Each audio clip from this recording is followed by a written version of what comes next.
যে অ্যালকেমিস্টের মালিক কেডি সিং, তাকে যে রাজ্যসভায় নমিনেশন দেওয়া হলো, এদের সঙ্গে তো বৈঠক। একটা চিটফান্ডের মালিককে পশ্চিমবঙ্গে এনে রাজ্যসভার নমিনেশন দেওয়া হলো, ঝাড়খণ্ডে তখনও তার টার্ম শেষ হয়নি, তাকে রিজাইন করিয়ে আনা হলো। তাহলে সেটাও মমতাদির খুব অনিচ্ছা ছিল, কেউ একজন রাজি করিয়েছে, তাহলে আবার সেই ব্যক্তিটাকে।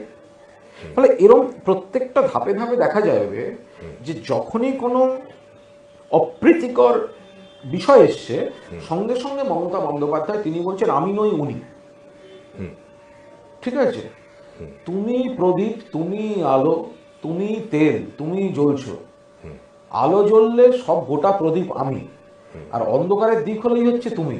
এইটা বোধহয় বোধহয় এটা মানে যে কোনো সুস্থ মানুষ তার বিচার বুদ্ধিটা প্রয়োগ আশা করি করবে।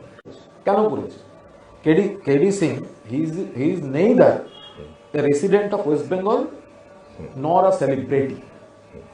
তাহলে যে অন্য রাজ্যের বাসিন্দা, অন্য রাজ্যের রাজ্যসভা সদস্য, যেখানে তার বিরুদ্ধে ঘোড়া কেনাবেচার অভিযোগে সিবিআই তদন্ত চলছে, অভিযোগ রয়েছে, তাকে তার টার্ম শেষ হওয়ার আগে রিজাইন করিয়ে কি এমন তাগিদ যে পশ্চিমবঙ্গ থেকে অ্যালকেমিস্টের মালিককে রাজ্যসভায় নমিনেশন দেওয়া হয়? কেন হয়? কিসের জন্য?